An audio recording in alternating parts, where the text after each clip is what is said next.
Las 48 leyes del poder. Por Robert Greene. Una guía diseñada para mostrarle al lector cuáles son las cualidades personales que se deben de tener para alcanzar el poder en términos sociológicos, un método práctico para todo aquel que quiera conseguir el poder, observe el poder o tenga que defenderse del poder.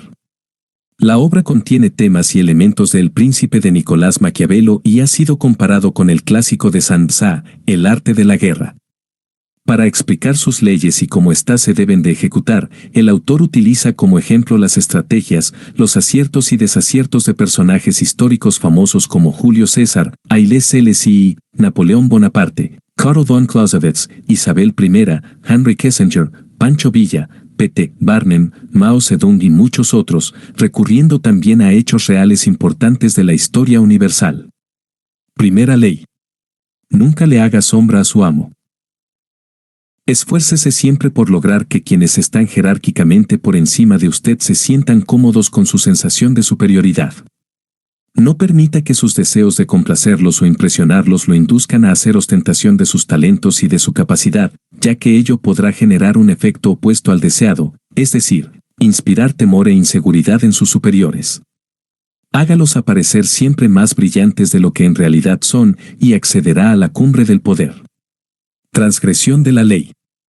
Nicolas Fouquet, el ministro de Finanzas de Luis XIV durante los primeros años del reinado de este, era un hombre generoso, amante de las fiestas opulentas, las mujeres bonitas y la poesía. También amaba el dinero, dado que llevaba un estilo de vida bastante extravagante.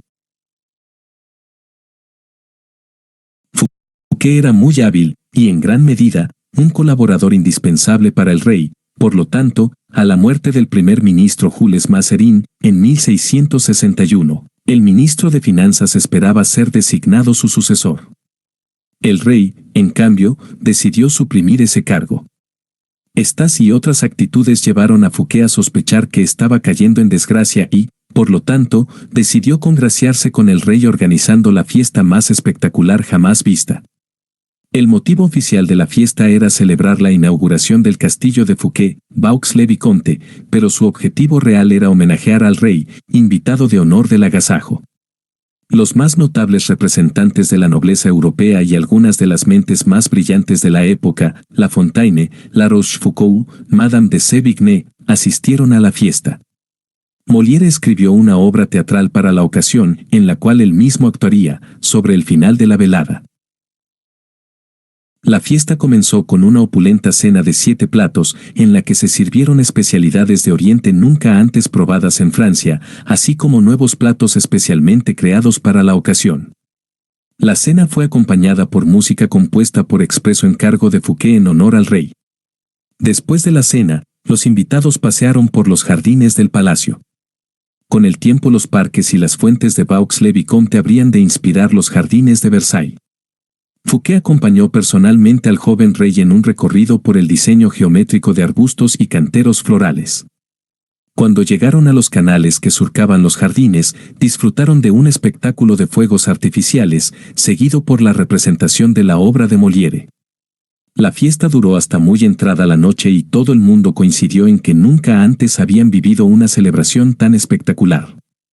Al día siguiente, Fouquet fue arrestado por el jefe de los mosqueteros del rey, d'Artagnan. 3 meses más tarde, fue juzgado por desfalco al Tesoro Nacional. En realidad, la mayor parte de los fondos, de cuyo robo se lo acusó, habían sido sustraídos para la corona y aprobados por el rey. Fouquet fue hallado culpable y enviado a la prisión más remota de Francia, en lo alto de los Pirineos, donde pasó los últimos 20 años de su vida en solitaria reclusión. Interpretación. Luis XIV, el Rey Sol, era un hombre orgulloso y arrogante que deseaba ser siempre el centro de atención. No soportaba que nadie lo superase en opulencia, y mucho menos ser opacado por su ministro de Finanzas. Como sucesor de Fouquet, Luis XIV designó a Jean-Baptiste Colbert, un hombre conocido por su moderación y famoso por dar las fiestas más aburridas de todo París. Colbert se aseguró de que cuanto fondo líquido hubiese en el tesoro fuese a parar directamente a manos del rey. Con estos dineros, Luis XIV construyó un palacio aún más espléndido que el de Fouquet, el célebre Palacio de Versailles. Empleó a los mismos arquitectos, decoradores y paisajistas que construyeran el palacio de su exministro de Finanzas. Y en Versailles, Luis XIV celebró fiestas aún más extravagantes que aquella que costó a Fouquet su libertad. Analicemos la situación. La noche de la fiesta, al presentar ante Luis XIV espectáculo tras espectáculo, uno más espléndido que el otro, Fouquet tuvo la intención de demostrar su lealtad y devoción para con el rey. Esperaba que aquella fiesta no solo le permitiera recuperar el beneplácito del rey, sino también demostrar su buen gusto, sus relaciones y su popularidad, subrayando así lo indispensable que era él para el rey y probando ante éste que sería un excelente primer ministro. Pero en realidad sucedió todo lo contrario. Cada nuevo espectáculo, cada sonrisa de apreciación dirigida por los huéspedes a Fouquet hicieron sentir a Luis XIV que sus propios amigos y súbditos estaban más fascinados con el ministro de Finanzas que con él, y que Fouquet hacía indebida ostentación de su fortuna y de su poder. En lugar de halagar a Luis XIV, la elaborada fiesta de Fouquet ofendió la vanidad personal del soberano. Por supuesto, Luis XIV no iba a admitir semejante cosa, de modo que encontró, en cambio, una excusa conveniente para librarse del hombre que, sin darse cuenta, lo había hecho sentirse inseguro. Este es el destino que corren, de una u otra forma, todos aquellos que desequilibran la autoestima de su amo, hieren su vanidad o le hacen dudar de su preeminencia. Al comienzo de la velada, Fouquet estaba en la cima del mundo. Cuando la fiesta llegó a su fin, había caído en un abismo. Observancia de la ley. A principios del siglo XVII, el astrónomo y matemático italiano Galileo se encontraba en una situación sumamente difícil. Dependía de la generosidad de los grandes gobernantes y, como todos los científicos del Renacimiento, solía obsequiar sus inventos y descubrimientos a los grandes gobernantes y regentes la época. Por ejemplo, en cierta oportunidad obsequió una brújula militar de su invención al duque de Gonzaga. Luego le dedicó un libro, en el que explicaba el uso de dicha brújula, a los Médicis. Ambos gobernantes se sintieron muy agradecidos y a través de ellos Galileo logró reunir más alumnos. Pero, por importantes que fuesen sus descubrimientos, sus amos, por lo general, le retribuían con obsequios y no con dinero en efectivo. Esto hacía que viviera en constante inseguridad y dependencia económica. Fue entonces cuando pensó que debía de existir otra forma de manejar aquella situación. Galileo vislumbró una nueva estrategia en 1610, cuando descubrió las lunas de Júpiter.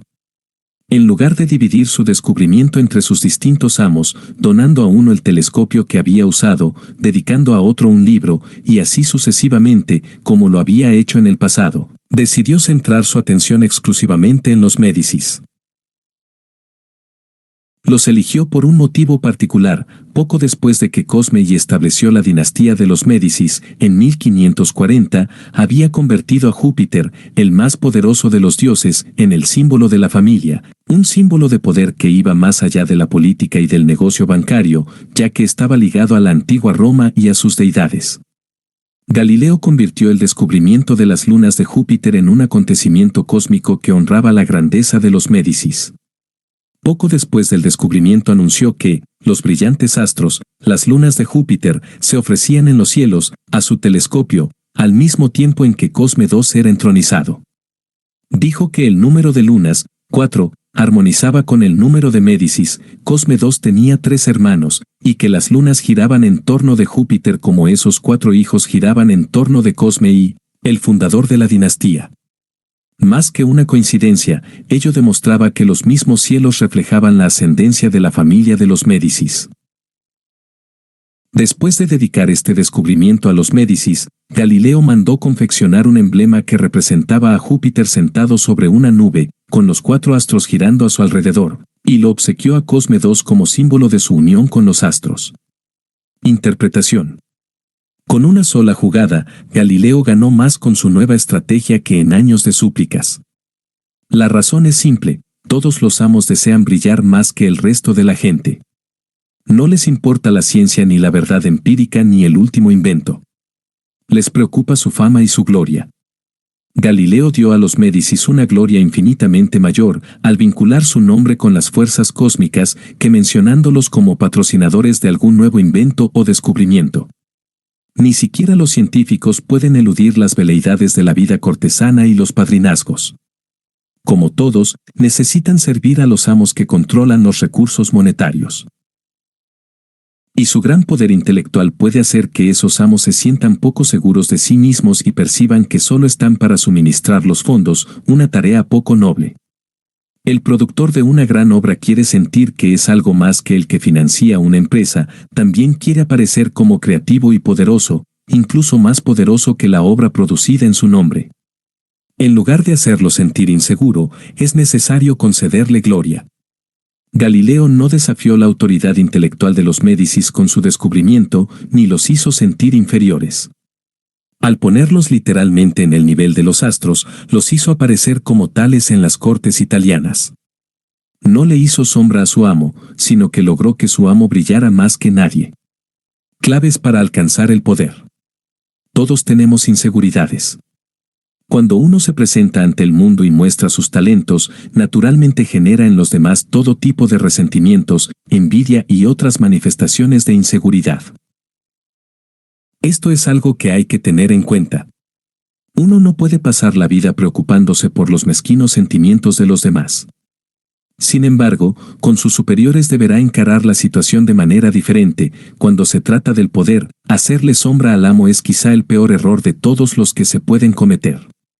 No se engañe pensando que la vida ha cambiado mucho desde los días de Luis XIV o de los Médicis. Quienes logran ocupar posiciones de poder en la vida son como las reinas y los reyes, quieren sentirse seguros y superar a quienes los rodean en inteligencia, simpatía, ingenio y encanto. Creer que al hacer gala de sus dones y talentos usted va a ganar el afecto de su amo es un error fatal, aunque muy común. Su superior podrá simular aprecio, pero en la primera oportunidad que se le presente lo reemplazará con alguien menos inteligente, menos atractivo y menos amenazador, como Luis XIV reemplazó al brillante Fouquet con el mediocre y maleable Colbert. Y, al igual que Luis XIV, no admitirá la verdad, sino que encontrará alguna excusa para librarse de su presencia. Esta ley implica dos normas que deberá aprender. Primero, que es posible hacerle sombra a su amo con ser simplemente usted mismo. Hay amos que son muy inseguros, terriblemente inseguros. Y basta con ser encantador y desenvuelto para hacerle sombra. Nadie tuvo más talentos naturales que Astorre Manfredi, príncipe de Faenza. Era el más apuesto de todos los jóvenes príncipes italianos y cautivaba a sus súbditos con su generosidad y su espíritu abierto. En el año 1500, César Borgia puso sitio a Faenza. Cuando la ciudad se rindió, sus ciudadanos esperaban lo peor de parte del cruel Borgia, quien, sin embargo, decidió perdonar a la población. Se contentó con ocupar la fortaleza, no ejecutó a ninguno de los ciudadanos y permitió que el príncipe Manfredi, que solo tenía 18 años de edad, permaneciera en su corte con total libertad. Sin embargo, algunas semanas más tarde, los soldados apresaron a Astorre Manfredi y lo llevaron a una prisión romana. Un año más tarde, su cuerpo fue encontrado en el río Tíber, con una piedra atada al cuello. Borgia justificó el horrible acto alegando cargos de traición y conspiración, pero el problema de fondo era la vanidad y la inseguridad de Borgia. El joven, sin siquiera intentarlo, le hacía sombra. En vista de los talentos naturales de Manfredi, su sola presencia hacía aparecer a Borgia menos atractivo y carismático. La lección es simple: si usted no puede dejar de ser encantador y demostrar sus talentos, deberá aprender a evitar ese tipo de monstruos vanidosos. La otra posibilidad consiste en aprender a disimular hábilmente sus virtudes cuando esté al lado de un César Borgia. En segundo lugar, nunca piense que, porque el amo lo aprecia, usted puede hacer lo que se le dé la gana. Se podrían escribir varios tomos sobre favoritos que cayeron en desgracia por dar por sentado que su posición era inamovible o por atreverse a hacerle sombra a su amo. En Japón, a fines del siglo XVI, el favorito del emperador Hideyoshi era un hombre llamado Sen no Rikyu. Artista máximo de la ceremonia del té, que se había convertido en una obsesión entre la nobleza, fue uno de los asesores de mayor confianza de Hideyoshi. Tenía sus propios aposentos dentro del palacio y era honrado en todo el Japón. Sin embargo, en 1591 Hideyoshi lo hizo arrestar y condenar a muerte. Rikyu se quitó la vida.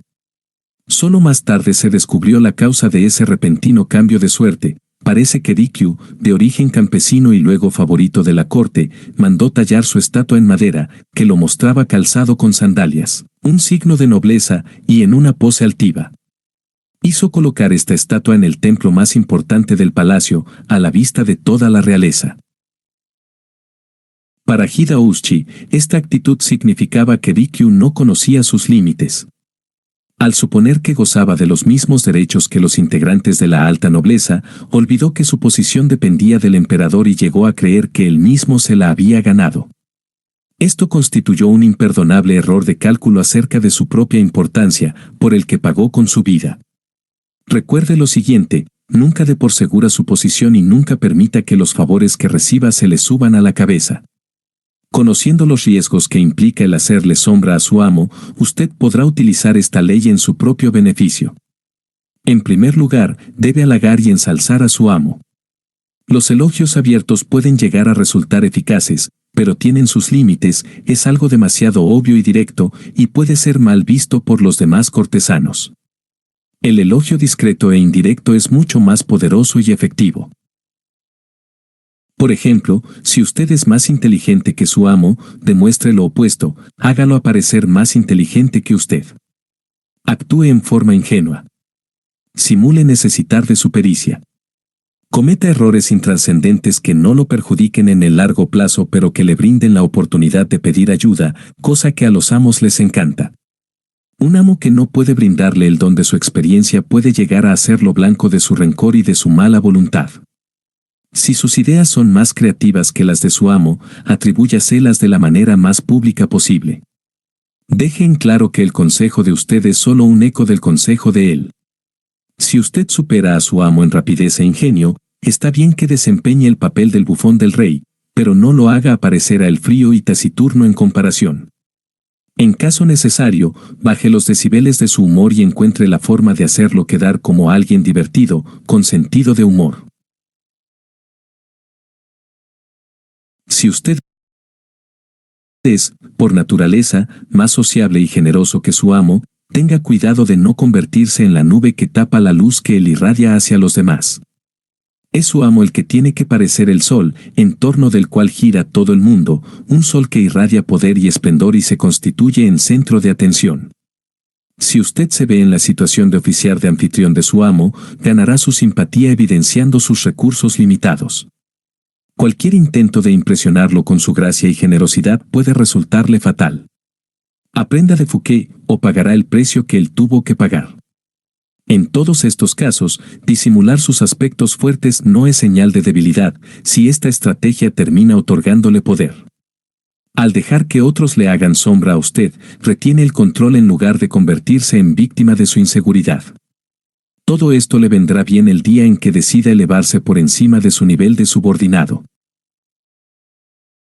Si, como Galileo, usted puede dar más lustre a su amo ante los ojos de los demás, será para él un regalo del cielo y logrará ascender de inmediato. Los astros del cielo. Solo puede haber un sol por vez.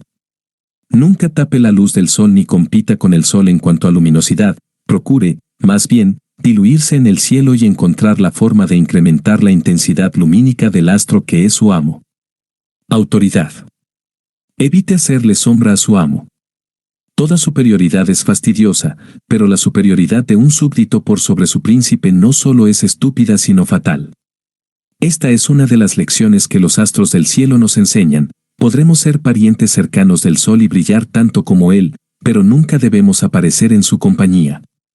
En 1610, Cosme II nombró a Galileo filósofo y matemático oficial de la corte, con un salario respetable. Para un científico, aquello era un verdadero golpe de buena fortuna, que puso fin a sus días de pobreza y necesidades. Invalidación. Usted no puede vivir cuidándose de no contrariar a ninguna de todas las personas con las que se cruza, pero puede ser selectivamente cruel. Si su superior es una estrella en decadencia, no tiene por qué temer hacerle sombra. No sienta piedad, ya que su amo tampoco tuvo ningún tipo de escrúpulos cuando, a sangre fría, se abría camino hacia la cumbre del éxito. Mida con cuidado la fuerza de su amo. Si descubre que es débil, acelere discretamente su caída. En momentos clave, muéstrese más capaz, más encantador y más sagaz que él. Si la posición de su superior es muy débil y está a punto de caer, deje que la situación siga su curso natural. Pero si su amo se encuentra en una posición firme, aunque usted se sepa más capaz, tómese su tiempo y tenga paciencia.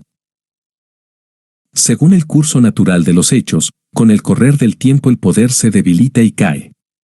Algún día su amo habrá de caer y, si usted juega sus cartas con habilidad, lo sobrevivirá y superará.